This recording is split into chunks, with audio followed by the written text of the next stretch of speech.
तारीख थी 24 अक्टूबर 2001। इंडिया और पाकिस्तान के बीच टी20 वर्ल्ड कप का वो मैच जिसमें पूरी टीम ने खराब प्रदर्शन किया, लेकिन बदनाम किया गया तो सिर्फ किंग कोहली को। एक ऐसा बंदा जिसके खेल पर भारतीयों को गर्व है, जो अकेले ही अपने दम पर किसी भी टीम से भिड़ जाता है, और खासकर वो मैच जो करो या मरो की स्थिति पर आ जाता है। उस मैच में जब सारे खिलाड़ी नाकाम हो जाते हैं तो यही बंदा अकेले मैच की नैया को पार लगाता है। सिर्फ एक बंदा जिसके नाम पर पूरी मीडिया अपनी रोजी रोटी तक चलाती है, उसी मीडिया ने विराट कोहली को सबसे बुरा प्लेयर्स बताया। भारत पहली बार किसी वर्ल्ड कप मैच में हार गया था, लेकिन उस हार का जिम्मेदार ठहराया गया तो सिर्फ किंग कोहली को। ना जाने कितने सवाल उठे कोहली की कप्तानी पर, उसी कोहली को जो आज भी अकेले ही मैदान पर जंग लड़ता रहा, लेकिन कोई भी भारतीय खिलाड़ी उसका साथ निभाने तक के लिए तैयार नहीं था। 150 करोड़ की आबादी वाले हमारे देश से चुने गए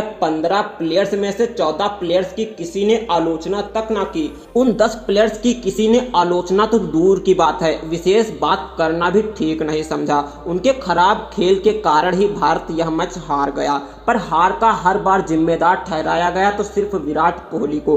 पाकिस्तान तो मैच जीतकर चला गया, लेकिन भारत में हारा तो सिर्फ एक खिलाड़ी ही था, वो था बदकिस्मत विराट कोहली। हेलो हाय नमस्कार दोस्तों, मैं स्टीफन टेसी। आज उस मैच उस किस्से के बारे में बात करने वाले हैं जिसमें विराट कोहली ने अपने माथे पर लगे पाकिस्तानी दाग को अपनी बैटिंग से साफ किया। तो चलिए पूरी कहानी शुरू से शुरू करते हैं। उस दिन मुझे एक बात समझ में नहीं आई, उस दिन भी और आज भी। क्या रोहित शर्मा के पहली बॉल पर आउट हो जाने में विराट कोहली का हाथ था? क्या विराट कोहली की कप्तानी जिम्मेदार थी? क्या केएल राहुल को डिफेंस कैसे करना है ये जिम्मेदारी भी कप्तान की ही थी? क्या फिर सूर्या को उस दिन उदय होने से विराट कोहली की कप्तानी ने रोक रखा था? और तो और क्या गेंदबाजों को उस दिन विराट कोहली ने रोक रखा था कि आज पाकिस्तान के एक भी खिलाड़ी को आउट करना ही नहीं है? सच्चाई तो यह है कि कप्तान को अच्छा या खराब उसकी सेना बनाती है, लेकिन उस दिन एक पल के लिए भी ये बात किसी को याद तक न आई थी। कुछ लोग तो यहाँ तक कह रहे थे कि पाकिस्तान ने विराट कोहली को 10 विकेट से हरा दिया है।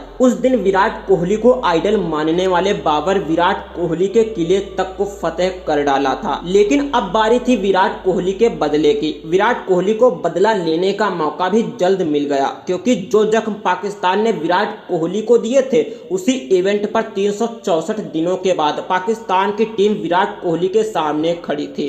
जगह थी दुनिया का सबसे प्यारा ऐतिहासिक मैदान मेलबर्न क्रिकेट ग्राउंड, और तारीख भी कुछ मिलती जुलती, क्योंकि उस दिन तारीख 24 अक्टूबर 2021 और आज 23 अक्टूबर 2022। इस बार पहले बल्लेबाजी पाकिस्तान की थी और भारत के सामने लक्ष्य था निर्धारित 20 ओवर में 160 रन।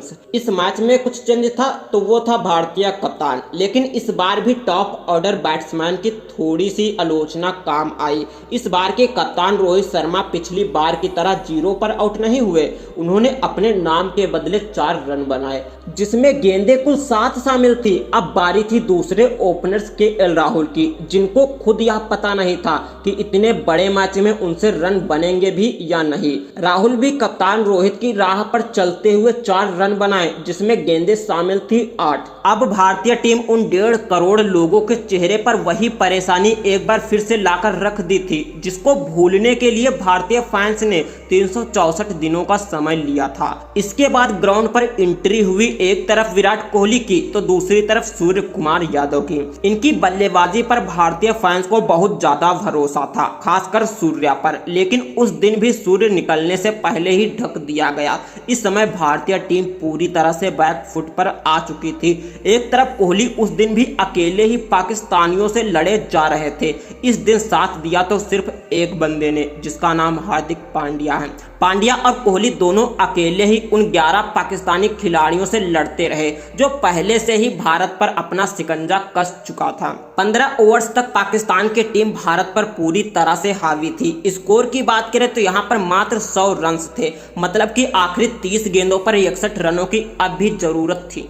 16वां ओवर था हारिस रऊफ का। रऊफ की आग उगलती गजब की बाउंसर गेंद का हिटमैन हार्दिक के पास कोई जवाब ही नहीं था। इन आग उगलती गेंदों में मात्र 6 रन, जहां भारत को एक बड़े ओवर्स की जरूरत थी, वहीं पर भारत को मिले तो मात्र 6 रन। हर डॉट गेंदों पर उन 1.5 करोड़ लोगों की उम्मीदें भी मिटती जा रही थी। कुछ लोग हार्दिक के एटीट्यूड पर सवाल उठाते तो कुछ लोग कोहली की धीमी पारी का मजाक उड़ाते दिख रहे थे। खैर, भारत को अब 24 गेंदों में 54 रन्स बनाने की जरूरत थी। टी20 में 4 ओवर में 54 रन्स बनाना कोई बड़ी बात नहीं है, लेकिन इन 4 ओवर में ये रन बनाने थे शाहिन शाह अफरीदी, हारिस रऊफ, नईम शाह जैसे खतरनाक गेंदबाजों के सामने, जिनकी हर एक गेंद 150 किलोमीटर से भी तेज आग उगलती चली जा रही थी।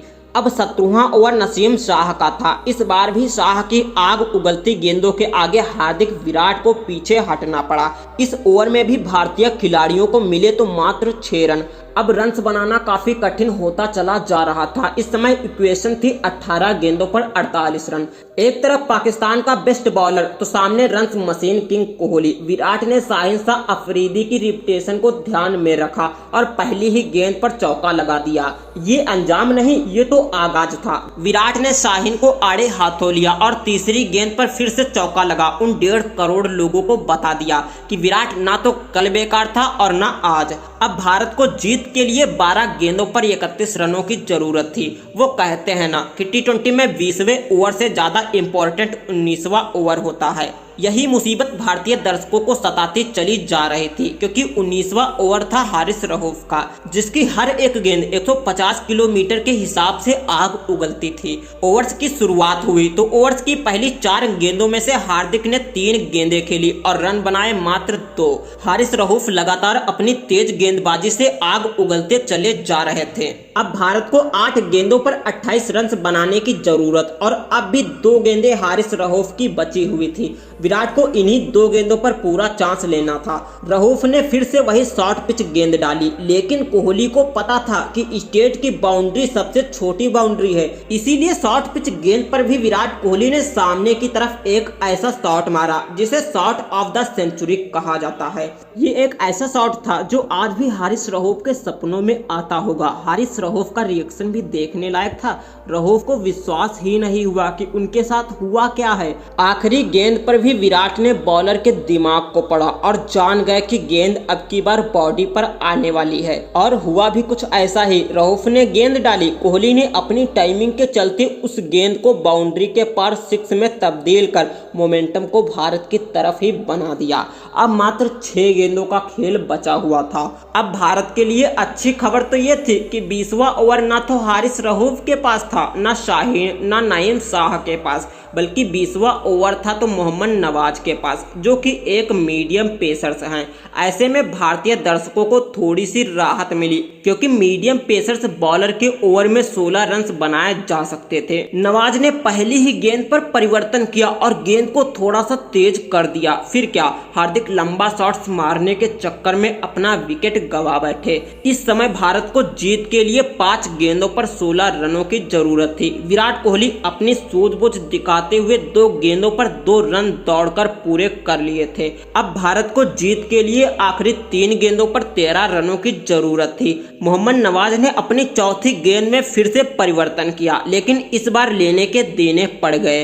हुआ यूं कि लो फुल टॉस के चक्कर में गेंद नो बॉल हो गई। सामने थे किंग कोहली, इसीलिए वह गेंद 6 में तब्दील हो गई। एक तो 6, ऊपर से नो बॉल वाला रन। टोटल 7 रन मिले भारतीय टीम को, और गेंद अब भी मौजूद थी। अब भारत को 3 गेंदों पर मात्र 6 रन बनाने को बचे थे। नवाज ने जैसे ही फ्री हिट वाली गेंद डाली, वह गेंद वाइड हो जाती है। अब भारत को 3 गेंदों पर मात्र 5 रनों की जरूरत थी। अब चौथी गेंद पर नवाज ने विराट कोहली को बोल्ड कर दिया, लेकिन गेंद थी फ्री हिट तो विराट कोहली को आउट नहीं दिया गया। इस बीच गेंद स्टंप से लगकर थोड़ी दूर चली गई, जिस कारण किंग कोहली ने दौड़कर 3 रन पूरे किए। अब भारत को 2 गेंदों पर मात्र 2 रनों की जरूरत थी।